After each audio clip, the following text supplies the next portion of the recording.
पहाड़ में रैली कढी है पंहिंजी सकाफ़त जो ॾियारो मल्हाए रहिया आहियूं ऐं असांखे तमामु घणी ख़ुशी आहे छो त असां पंहिंजी सकाफ़त जो ॾियारो मल्हाए रहिया आहियूं। ऐं पहिरीं ॻाल्हि असांखे सम्झणु घुरिजे त सकाफ़त आहे छा, सकाफ़त जी माना छा आहे। सकाफ़त जी माना इहा आहे सादी सम्झाणी में सकाफ़त रहणी करणी रीतुनि रस्मुनि ॿोली चोली हुनुर ऐं लिबास जे दिमाग़ खे चइबो आहे। ज़िंदा क़ौमुनि लाइ सकाफ़त ज़िंदगी हूंदी आहे।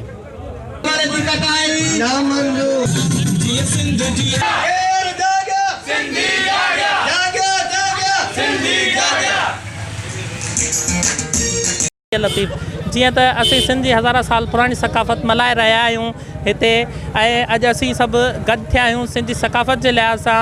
असीं बेटनि ते कब्ज़ो मुकमिल मज़ामत कयूं था त सिंध ते धाड़ा जेके आहिनि से नामंज़ूर आहिनि। वफ़ाक़ी कब्ज़ो जेको मड़ियो थो वञे असीं सिंध जे मथां उहे नामंज़ूर था कयूं असीं ऐं धरती ते धाड़ा नामंज़ूर। जीअं सिंध जीअं लतीफ़ जीअं त अॼु असीं सिंधी सकाफ़त मल्हाए रहिया आहियूं ऐं असांखे तमामु घणी ख़ुशी आहे त असां सभु गॾिजी थी करे हिते पंहिंजी सकाफ़त मल्हाए रहिया आहियूं। जीअं त डिसंबर जो हीउ महीनो हर साल सिंधी सकाफ़त जो महीनो करे मल्हायो पियो वञे ऐं अॼु जो हीउ ॾींहुं कंहिं बि ईद खां घटि न आहे।